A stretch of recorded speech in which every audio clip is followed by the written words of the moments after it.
이번 주는 저희가 요한복음 2장을 같이 누리는 시간인데요. 먼저 2장 1절부터 22절까지가 한 단락이거든요. 그래서 22절까지 번갈아 가면서 읽겠습니다. 아멘. 3일째 되던 날에 갈릴리 가나에 결혼 잔치가 있었는데 예수님의 어머니도 거기에 있었고. 아멘.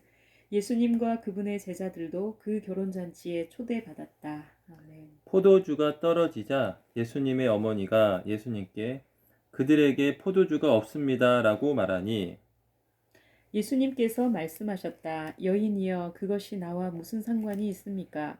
내 때가 아직 이르지 않았습니다. 예수님의 어머니가 하인들에게 말하였다. 그분께서 여러분에게 무슨 말씀을 하시든지 그대로 하십시오. 아멘. 거기에는 유대인의 정결의식에 따라 각각 물 2~3통 드는 돌 항아리 6개가 놓여 있었다. 예수님께서 하인들에게 항아리마다 물로 채우십시오 라고 말씀하시자 그들이 항아리들을 가득 채웠다. 아멘. 예수님께서 하인들에게 이제는 떠서 잔치 주관자에게 갖다 주십시오 라고 말씀하시자 그들이 갖다 주었다. 잔치 주관자는 포도주가 된 그 물을 맛보고서도 그것이 어디서 났는지 알지 못하였으나 물을 떠온 하인들은 알고 있었다. 잔치 주관자가 신랑을 불러 아멘. 그에게 말하였다. 사람마다 좋은 포도주를 먼저 내놓고 손님들이 취한 다음에 덜 좋은 것을 내놓는데 그대는 좋은 포도주를 지금까지 남겨두었군요. 예수님께서 이 처음 표적을 갈릴리 가나에서 행하셔서 그분의 영광을 나타내셨다. 그래서 그분의 제자들은 그분을 믿었다. 아멘. 이 일이 있은 후에 예수님께서 그분의 어머니와 형제들과 제자들과 함께 가버나움으로 내려가셨는데 거기에서 여러 날 머물지는 않으셨다. 유대인의 명절이 다가오자 예수님께서 예루살렘에 올라가셨다. 아멘. 그런데 예수님께서 성전 안에서 소와 양과 비둘기를 파는 사람들 그리고 앉아서 돈 바꾸어 주는 사람들을 보시고 노끈으로 채찍을 만드셔서 그들 모두를 양과 소와 함께 성전에서 내쫓으시고 돈 바꾸어 주는 사람들의 돈을 쏟으시고 탁자를 뒤엎으셨다. 아멘.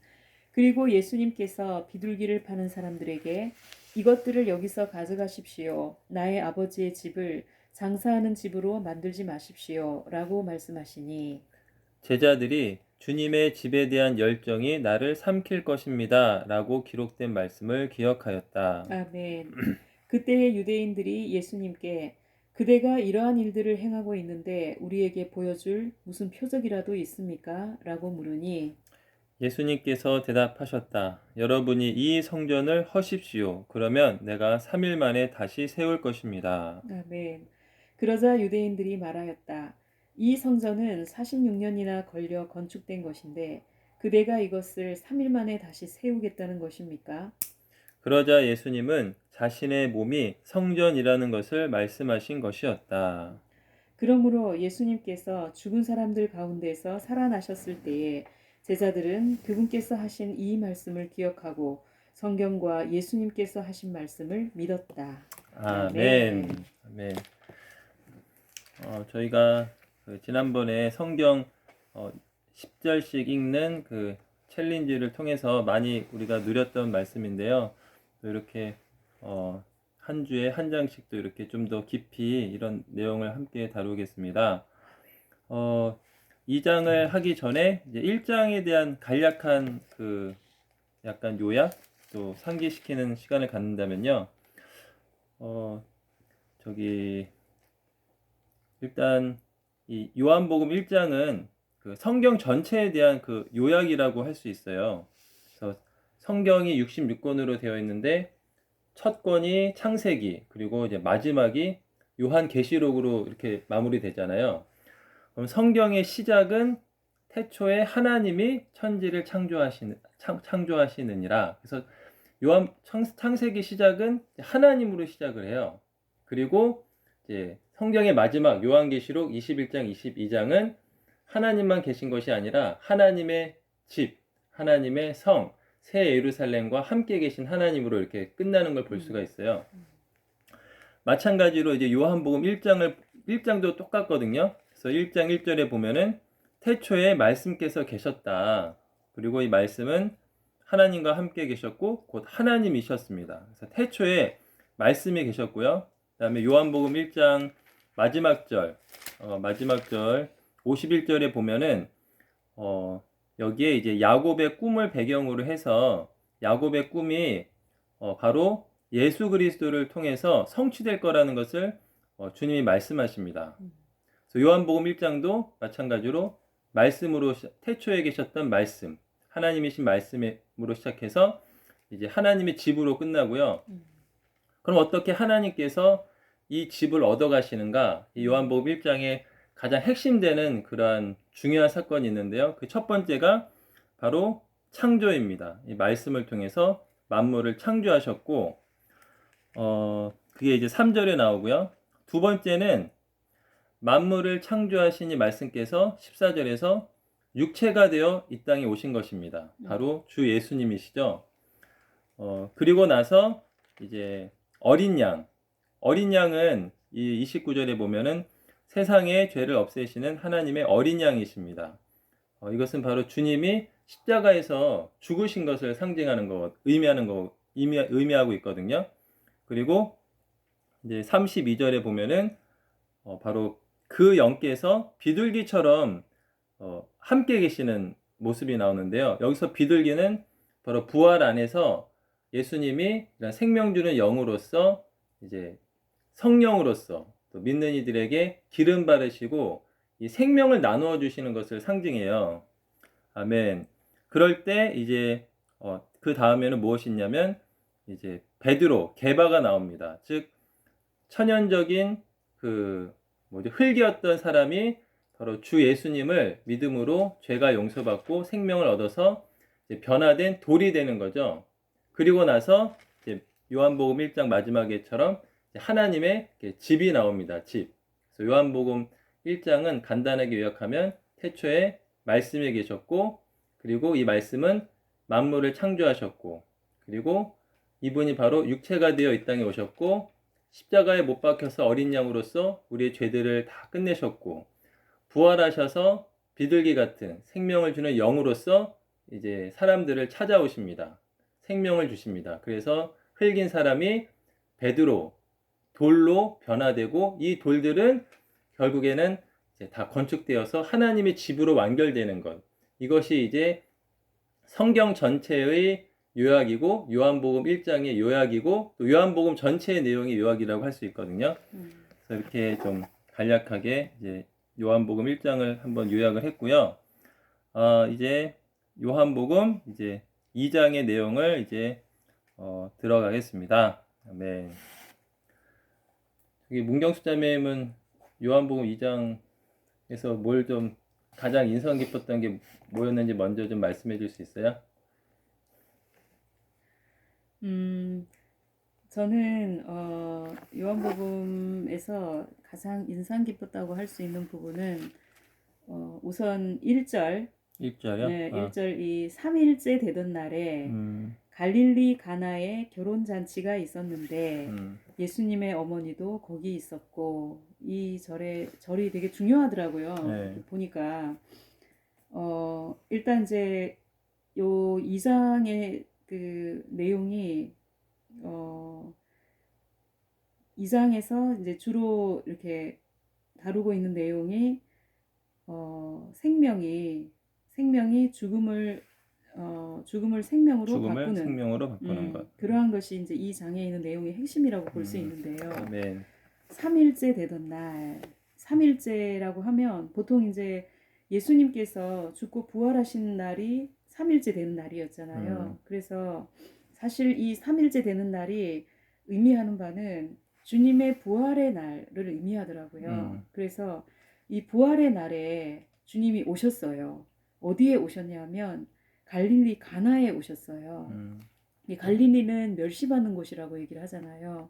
가나는 갈대라는 뜻인데 이거는 굉장히 이제 그 약하고 상하기 쉬운 사람들로 가득 찬 그러한 세상을 말하더라고요. 그래서 갈릴리 가나라고 하면 정말 깨어지기 쉽고 부러지기 쉽고 약하고 상하기 쉬운 사람들로 가득 찬 그러한 세상이라는 의미가 되죠. 그 이사야서 말씀에 보면 상한 갈대를 꺾지 말라는 말씀이 있잖아요. 그래서 갈대는 정말 이렇게 쉽게 상하고 쉽게 꺾이고 바람에 의해서 이렇게 이리저리 흔들리는 굉장히 나약한 존재로 많이 묘사가 되잖아요. 그래서 갈릴리 가나가 그러한 곳이더라고요. 근데 그러한 곳에 뭐가 있었냐면 결혼잔치가 있었어요. 그러면 이 결혼잔치는 굉장히 즐거운 때잖아요. 그렇죠. 네, 근데 사실 이 단어를 좀 더 깊이 생각해 보면 이 잔치는 결혼잔치인데 이 결혼이라는 걸 생각하면 사실 이 결혼을 통해서 새로운 사람이 출생하고 출생하고 출생해서 계속 이 인간의 생명이 유지되는 거잖아요. 그런데 잔치라는 거는 굉장히 즐거운 때잖아요. 그렇죠. 그래서 이 결혼 잔치가 의미하는 바는 그 인간 생명에 있어서 가장 즐거운 때를 얘기를 한다 그러더라고요. 그러면 이렇게 주님이 이제 부활하신 날에 이 땅에 있는 이 깨어지기 쉽고 약하고 부서지기 쉬운 이러한 사람들로 가득한 세상에 이 세상 사람들은 자신의 인생에서 어떤 즐거운 때를 누리고 있어요. 그러한 때에 주님이 여기 오신 거예요. 근데 여기 오셨는데 3절에 보면 포도주가 떨어졌어요. 그래서 이 포도주라는 거는 이것이 이제 의미하는 바는 성경에서 의미하는 인간의 생명을 얘기를 한대요. 그래서 타고난 생명도 포도주는 우리가 이렇게 누리면 즐겁잖아요. 마시면 즐거움을 주잖아요. 그래서 사람에게 즐거움을 주는 건데 인간 생명 안에도 그러한 즐거움의 요소가 있는 거죠. 근데 이것이 떨어졌다는 얘기는 그 인간의 그 생명 안에 있는 그 즐거운 시기 이것이 반드시 떨어질 때가 있다는 거죠. 그래서 포도주가 떨어졌어요. 그래서 정말 이 부분을 생각할 때 우리의 삶에서 이러한 때가 너무나 많잖아요. 이러한 즐거운 시절이 끝나고 이제 이 모든 누림도 끝나고 힘겨운 그러한 시대가 오잖아요. 이러할 때에 주님이 부활하신 분으로 이곳에 오셨다는 거죠. 아멘. 정말 이게 저는 너무 감사하더라고요. 제가 그런 시절이 있었는데 그러한 시점에 정말 그 사망이 꽉 차 있던 그 시점에 주님이 저한테 복음으로 오셨거든요. 그럴 때 제가 정말 이 부활하신 주님을 받아들였을 때 제 삶이 진짜 많이 바뀌었던 그런 기억이 나거든요. 아멘. 아멘. 저는 이 부분이 또 많이 누려졌습니다. 아멘. 여기 보니까 그 요한복음 2장에서 갈릴리 가나의 결혼잔치가 있었는데 저기 뭐죠? 결혼잔치에서 이제 보통 뭐 먹고 마시잖아요. 그러니까 이제 여기에서도 이제 사람들이 이제 결혼잔치에 갔을 때 먹을 게 아무것도 없으면 의미가 없잖아요. 근데 여기에 이제 특히 이제 포도주가 즐거움의 참 요인인데 포도주가 다 떨어졌고 여기 이제 스토리가 포도주가 다 떨어졌는데 결국에는 저기 뭐죠? 아마 그 돌 항아리가 6개 있었다고 하잖아요. 6개요? 6절에. 네. 그래서 돌 항아리 6개가 놓여 있었다. 그래서 그 돌 항아리에 이제 예수님의 말씀대로 그 물을 가득 채웠는데 이제 뭐랄까요? 그 항아리에 있는 물이 다 이제 포도주로 바뀌었다 이런 내용이잖아요. 근데 이게 이제 저는 조금 약간 새롭게 한번 생각을 해봤는데요. 이게 11절에 보니까 예수님이 처음 표적이라고 했어요. 가장 처음 표적이요. 그래서 그러니까 여기서 표적이라는 거는 어떤 상징적인 의미를 가진 기적 이런 의미인데 저는 왜 하필이면 처음에 그 결혼잔치에 가신 이야기가 나왔을까 좀 생각을 해봤어요. 근데 저의 관념 같으면은 만약에 제가 만약에 성경을 썼다면 아마 장례식을 갔다고 쓰지 않았을까. 그런 이제 관념이 있었거든요. 오히려 막 정말 슬퍼하는 사람들한테 가지 않았을까 했는데 왜 예수님이 처음에 결혼잔치에 갔었던 이야기가 가장 먼저 나왔을까 이렇게 생각을 해봤었거든요. 그리고 결혼잔치에 예수님이 초대받았는데 또 거기에 초대에 응해서 가셨거든요. 그래서 제가 어떤 느낌이 들었냐면 하나님은 이 결혼잔치라는 거는 기쁘고 즐거운 거잖아요. 그러니까 하나님은 근본적으로 이 사람이 기쁘고 즐겁기를 원한다는 거예요. 그러니까 저의 관념은 또 많은 그리스도인들의 관념은 고행 이런 생각이 있거든요. 예수님을 믿으면 막 그 고행을 겪어야 되고 막 일을 악물어야 되고 그런 관념이 많거든요. 하나님을 생각하면. 근데 근본적으로 하나님은 이 사람이 기쁘길 원한다는 거예요. 그 누림을 갖기 원한다는 거죠. 아멘. 그래서 하나님도 창세기 2장에 보면은 하나님 사람을 만드시고 에덴 동산에 두셨거든요. 그 에덴 동산이라는 것이 그 기쁨의 동산이라는 뜻이잖아요. 그러니까 하나님은 사람이 기쁘길 원하고 아멘. 즐겁기 원하고 누림이 있기를 원한다는 거예요. 그래서 이제 근데 이제 이 누림이 근데 이제 정말 하나님은 이 사람의 누림의 문제를 해결해 주시는데 문제는 뭐냐면 그 결혼 잔치에 있었던 첫 번째 포도주. 근데 이 포도주는 이 누림이 문제가 있어요. 첫 번째 뭐냐면은 영원하지가 않아요. 맞아요. 결국에는 이 포도주는 떨어지게 돼 있어요. 그래서 저는 어렸을 때 제가 그 동그란 빵을 하나 되게 좋아했었어요. 카스테라인데 너무 맛있어갖고 이걸 어떻게 하면은 영원히 먹을 수 있을까를 한번 생각을 해봤거든요. 네, 그래서 그냥 이제 말도 안 되는 거지만 먼저 반을 먹는 거예요. 그리고 또 반만 먹고 또 반만 먹고 그럼 계속 이제 반은 남아있지 않을까 이제 그냥 이제 그런 생각을 했는데 뭐 어리석은 생각이죠. 이제 수학적으로 하면은 리미트 하면 이제 0이 되는 거잖아요. 네. 수열극한 네. 막 그 개념이 근데 어쨌든 제 마음에는 이 빵 하나가 너무 맛있으니까 이 빵을 계속 먹고 싶지만 안타깝게도 다 먹으면 없어지잖아요. 그러니까 이 사람의 이 누림은 언젠가 떨어진다는 거죠. 근데 여기에서 이제 특별히 이 포도주라는 거는 이 사람의 생명을 나타내는 거잖아요. 그러니까 이 사람의 우리가 이 세상에 어떻게 보면은 즐거움이 있거든요. 분명히 즐거움이 있고 또 행복함이 있어요. 또 하지만 포도주가 떨어지면 결혼잔치 의미가 다 사라지는 것처럼 결국에 우리가 우리 주변에 있는 좋은 집, 좋은 차, 좋은 가족, 좋은 엄마, 아빠, 아내, 뭐 하여튼 기타 등등 많지 않습니까? 하지만 포도주가 떨어지는 즉시, 다시 말하면 인간의 생명이 다하는 그 즉시 그 누림은 사라지거든요. 스마트폰이 아무리 좋아도 배터리가 딱 방전되면 아무 의미가 없는 것처럼 결국에는 끝이 있다는 거죠. 그리고 또 한 가지는 어떤 문제냐면 이 두 번째 여기 이제 이런 표현이 있어요. 10절인데요. 사람마다 좋은 포도주를 먼저 내놓고 손님들이 취한 다음에 덜 좋은 것을 내놓는데 그대는 좋은 포도주를 지금까지 남겨두었군요. 이 말은 뭘 뜻하냐면은 첫 번째 포도주가 두 번째 포도주보다 좋지 못하다는 거예요. 네. 물론 우리 인간의 생명에도 어떤 기쁨이 있긴 있어요. 하지만 이 기쁨은 그렇게 그 두 번째 포도주만큼 기쁘지 않다는 거예요. 그러니까 이제 기쁨의 질이 기쁘지만 누림이 있지만 아주 높지 않다는 거죠. 네, 예. 맞습니다. 그렇기 때문에 기쁘지만 최상의 기쁨이 아니고 또 시간적으로 유한할 수밖에 없거든요.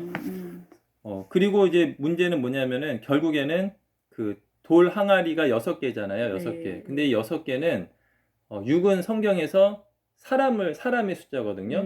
그리고 사람은 로마서 그 9장에 보면은 사람을 그릇이라고 그랬어요. 네, 맞아요. 그래서 이 돌 항아리 6개는 사실 이 사람을 상징하는 거거든요. 상징적으로. 근데 한 면에서는 포도주가 떨어졌는데 또 다른 면에서는 이 항아리 속에 물이 가득 채워져 있어요. 그래서 성경에서 물은 그 생명을 상징하기도 하고 죽음을 상징하기도 하거든요. 여기서는 죽음을 상징하는 거죠. 그러니까 한 면에서는 포도주가 떨어져요. 생명이 줄어들거든요. 다른 면에서는 우리의 존재 안에 죽음이 가득 차지는 거예요. 그러니까 이게 사실 같은 거거든요. 포도주가 떨어지는 만큼 물은 차오르는 거예요. 결국에 포도주가 다 떨어질 때 결국에 죽음은 아구까지 차서 이제 아무런 기쁨이 없게 되는 거죠. 결국 이게 사람의 상태라는 거죠. 아멘. 아멘. 하지만 정말 주님이 우리에게 찾아오신다는 거예요. 아멘. 이 죽음의 물을 더 좋은 포도주로 포도주. 바꾼다는 거죠. 그럼 이 더 좋은 포도주는 뭐냐? 음, 주님이 더 좋은 집을 준다는 거냐? 더 좋은 자동차를 준다는 거냐? 그게 아니라 이 새 포도주, 더 좋은 포도주는 바로 주 예수님 자신이라는 거죠. 아멘. 영원한 생명이신 주 예수님 자신, 은혜와 실제가 충만하신 이 주님이 우리를 방문해 오실 때, 부활 안에서 우리를 방문하러 오셨을 때, 아멘. 정말 우리 안에 새로운 포도주가 생겨나는 것입니다. 아멘. 이 포도주는 영원한 포도주죠. 끝이 없는 포도주고, 나중에 요한복음 그 4장에 나오겠지만, 그 영원한 생명에 이르도록 끊임없이 솟아나는 샘물이라고 했거든요. 아멘. 그리고 이 포도주는 더 좋은 포도주예요. 정말 세상에서 어떤 누림이 있을지 모르지만 정말 우리가 우리 안에 들어오신 이 예수님을 통한 그 누림을 맛보면 야, 정말 이 주님이 가장 우리에게 기쁨을 주는 분이시구나. 이걸 체험하게 돼요. 아멘.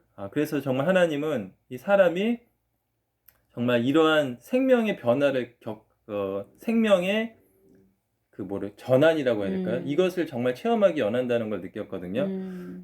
주님, 그래서 우리 모두가 이러한 그 생명의 구원, 생명의 기쁨을 다 맛보았다고 생각이 듭니다. 아멘. 아멘. 그래서 여기서 이제 전반부 1절부터 11절은 이제 이런 내용을 이제 말해주고 있고요. 그리고 여기 또 중요한 요점이 되게 많아요. 그럼 우리가 어떻게 그러면은 이러한 생명을 체험할 수 있는가? 그런 어떤 실질적인 적용할 수 있는 좋은 구절이 있거든요. 그게 뭐냐면은 5절 말씀은 저는 그걸 좀 드렸어요. 그분께서 여러분에게 무슨 말씀을 하시든지 그대로 하십시오. 그래서 우리가 우리 안에 예수님이 들어오셨잖아요. 근데 어떻게 우리가 이 생명을 이렇게 기쁨 가운데 누릴 수 있는가? 결국 우리가 주님께 이렇게 순종하는 마음이 좀 필요하지 않는가? 우리 안에 주님이 원하시는 대로 할 수 있는 그런 주인의 위치를 열어드릴 때 저희들은 주님이 우리 안에서 자유롭게 운행하면 운행할수록 새 포도주가 더 우리 안에서 증가되는 것 같습니다. 아멘. 아멘. 아멘. 저는 그 위에 구절의 4절에 네. 여기 내 때가 아직 이르지 않았습니다. 네. 이 부분도 되게 좀 느낌이 많더라고요. 아멘. 그러니까 예수님의 어머니가 그들에게 포도주가 없습니다라고 이제 어떻게 그쵸. 빨리 지금 포도주가 떨어져 가니까 그 포도주를 빨리 좀 채워주세요. 이제 이런 말이잖아요. 아멘. 그랬을 때 예수님은 여인이여 그것이 나와 무슨 상관이 있습니까?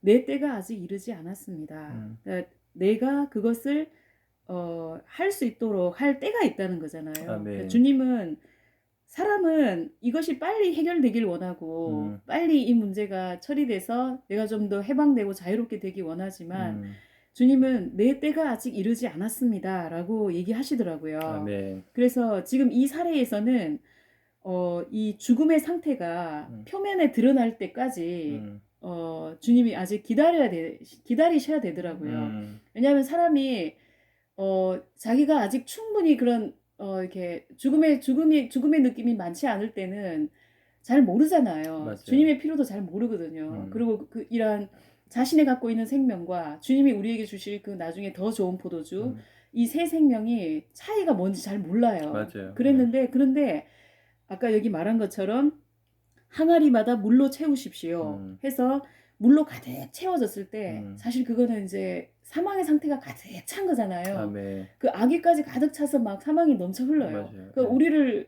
볼 때 뭐 집안의 남편이든 아내든 자녀든 다 우리가 사망의 상태에 가득 차 있으면 이게 우리를 통해서 보이는 부분이 뭐 이렇게 굉장히 뾰족한 눈빛, 거친 말투, 정말 이렇게 정말 이렇게 뭐랄까 평안을 주지 않는 모습들이잖아요. 그게 사망이 가득 차서 흘러 넘치는 상태인데 그때까지 주님이 기다리셨다는 거죠. 아멘. 그때가 오기까지. 그러고 나서 그러니까 아직 내가 나설 차례가 아니다. 좀 더 기다려야 된다. 아멘. 해서 사망이 가득 채워질 때까지 주님이 기다리셨다가 다 채워지실 때 주님이 이제 한마디 말씀을 하시잖아요. 아멘. 8절에서 이제는 떠서 잔치 주관자에게 갖다 주십시오.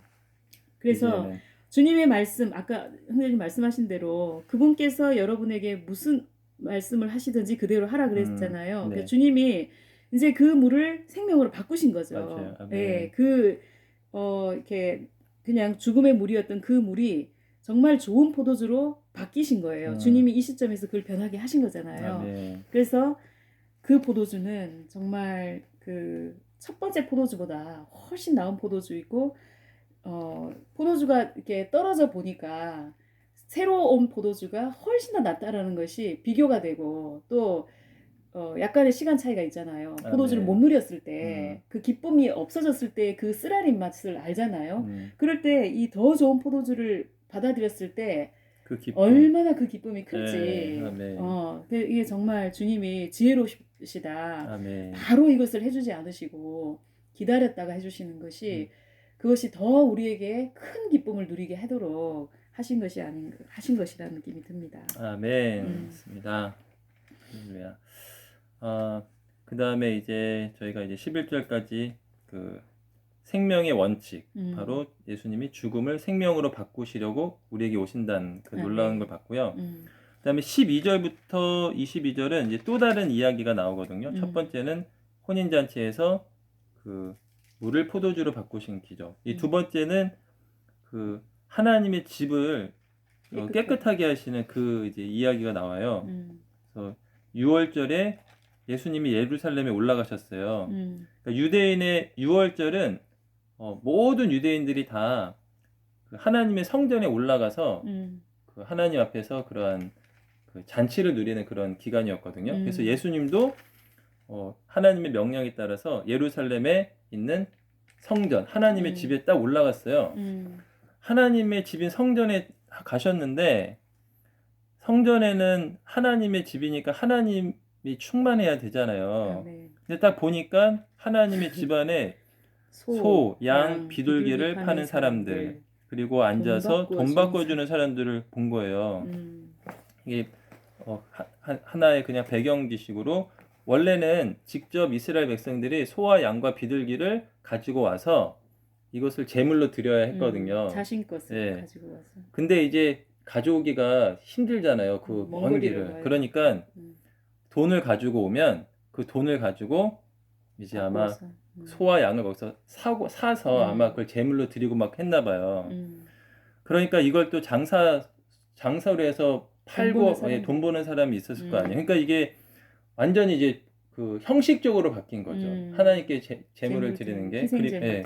그리고 오히려 하나님이 중심이 아니라 이제 사고 팔고 하는 그런 뭐랄까 그 경제 상거래가 중심이 돼버린 거예요. 그러니까 주님이 이것을 보실 때 너무나 안타까우신 거죠. 성전 안에서 네. 그런 일이 벌어지니까. 네. 그래서 이제 노끈으로 채찍을 만드셔가지고 양소 돈 바꾸는 사람들의 돈을 쏟으시고 탁자를 뒤엎으시면서 그걸 다 내쫓으시는 거예요. 그러면서 이것들을 여기서 가져가십시오. 나의 아버지의 집을 장사하는 집으로 만들지 마십시오. 정말 이렇게 이러한 마음으로 이렇게 하셨어요. 그리고 17절에 보면은 제자들이 주님의 집에 대한 열정이 나를 삼킬 것입니다 라고 기록된 말씀을 기억하였다. 그러니까 그 당시에 많은 사람들이 있었지만 하나님의 집을 이렇게 열정적으로 정말 이러한 마음, 이 열정에 사로잡혀서 오직 하나님 한 분을 위해서 정말 하나님의 집에 대한 열정으로 사로잡힌 분은 주 예수님밖에 없었다는 것입니다. 그리고 이제 그 뒤에는 이제 어떤 이야기냐면요. 유대인들이 예수님께 이제 질문을 하는 거죠. 항상 유대인들에게 관심의 대상이자 공격의 대상이셨잖아요, 예수님이. 그러니까 유대인들이 예수님께 그대가 이러한 일들을 행하고 있는데 우리에게 보여줄 무슨 표적이라도 있습니까? 어떤 기적을 좀 보여주십시오. 당신이 하나님의 아들이시라는 기적을 보여주십시오. 이렇게 말한 거거든요. 그러니까 예수님이 여러분이 이 성전을 허십시오. 이렇게 말씀하셨어요. 그러니까 그 전에는 이제 앞줄에 나온 성전, 예수님이 이제 막 그 소, 양 막 이렇게 막 내쫓으신 그 성전은 물질적인 성전이었잖아요. 근데 19절에서는 갑자기 예수님이 여러분이 이 성전을 허십시오. 그러면 내가 3일 만에 다시 세울 것입니다. 이렇게 말씀을 하셨어요. 그러니까 이제 유대인들은 당연히 여기 예수님이 말한 성전을 뭐라고 생각했겠어요? 그 실제 물질적인 있었던 성전. 물질적인 성전을 생각했겠죠? 그러니까 유대인들이 이 성전은 46년이나 걸려 건축된 것인데 그대가 이것을 3일 만에 다시 세우겠다는 것입니까? 이렇게 했거든요. 그렇지만 이제 예수님이 말한 이 성전은 자신의 몸이 성전이라고 말씀하신 것이었다. 그러므로 예수님께서 죽은 사람들 가운데서 살아나셨을 때 제자들은 그분께서 하신 이 말씀을 기억하고 성경과 예수님께서 하신 말씀을 믿었다. 아멘. 이렇게 말하고 있습니다. 아멘. 아멘. 정말 이 기록을 볼 때 정말 나 자신도 많이 돌이켜지는데요. 이런 물질적인 성전은 사실 우리 하나님을 섬기는 장소였잖아요. 예. 구약에서는 이제 그런 성전에서 섬겼는데 이것을 볼 때 오늘날 우리에게는 물질적인 성전은 없지만 우리 안에 다 하나님이 계시잖아요. 그런데 우리 혼이 정말 이런 소나 양과 비둘기 파는 거, 돈 바꾸는 거 이런 걸로 가득 차 있다면 정말 이게 아버지의 집인 성전이 이런 인간의 탐욕에 속한 것들로 더럽혀지고 오염되는 거잖아요. 아멘. 주님은 이걸 참을 수 없으셨거든요. 그러니까 오늘날 우리 존재도 정말 이런 존재가 되면 안 되겠다.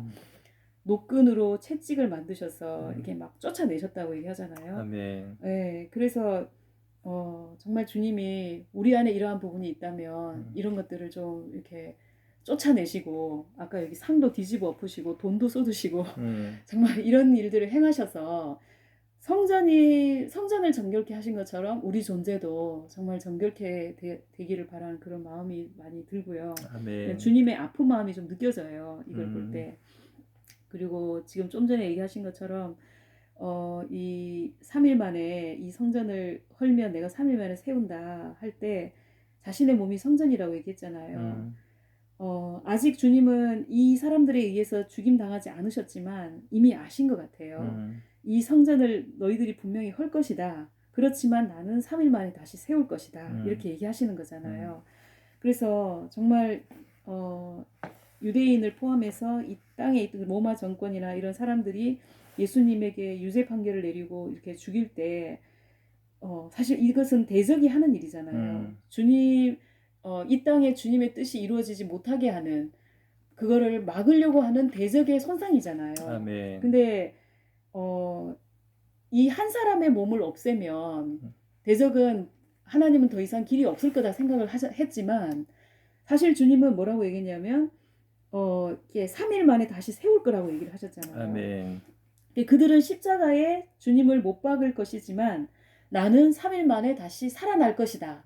사실 이런 얘기를 하고 있는 거거든요. 아멘. 그러면 살아나셔서 주님이 어떻게 되시냐면 한 사람 안에 계셨던 것이 아니라 예수라는 한 사람 안에 계셨던 것이 아니라 이제는 죽고 부활해서 많은 사람들 안에 들어오시는 거잖아요. 아멘. 그러면 사실은 이 성전은 예수님 안에 한 사람 안에 있었던 그 성전이지만 이제는 그것이 나중에 더 확대될 것이잖아요. 아멘. 그러니까 이런 걸 보면 사실 대적은 그가 성공했다고 생각했지만 사실은 더 크게 주님이 더 크게 이렇게 성공하신 거를 볼 수 있잖아요. 아멘. 그래서 이런 걸 볼 때 주님이 정말 이런 상황을 아셨기 때문에 기꺼이 십자가의 길로 가신 것.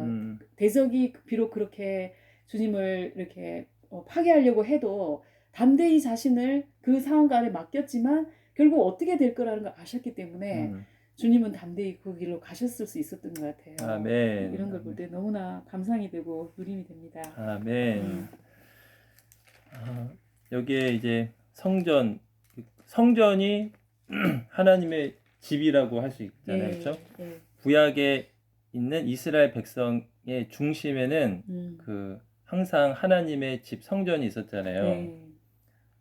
광야에 있을 때는 이제 성막, 그 장막이 있었고 이스라엘 백성들이 이제 가나안 땅에 들어가서 이제 그곳에 이제 다윗 왕국, 그다음에 솔로몬 왕국을 거치면서 이제 이 성전을 이제 건축하잖아요. 아멘.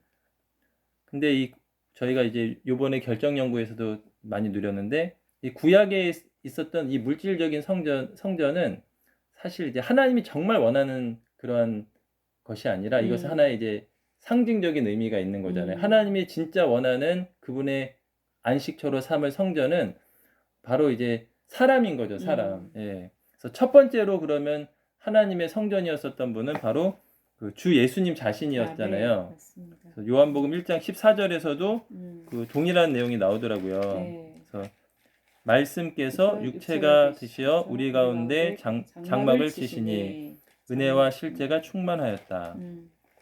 그리고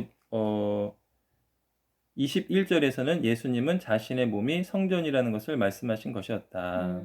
그래서 하나님이 정말 원하시는 성전은 이제 사람이 하나님의 성전이 되기 원하시는 것. 근데 그 시작이 바로 주 예수님 자신이 이런 하나님의 그 성전의 시작이었고, 근데 주님은 이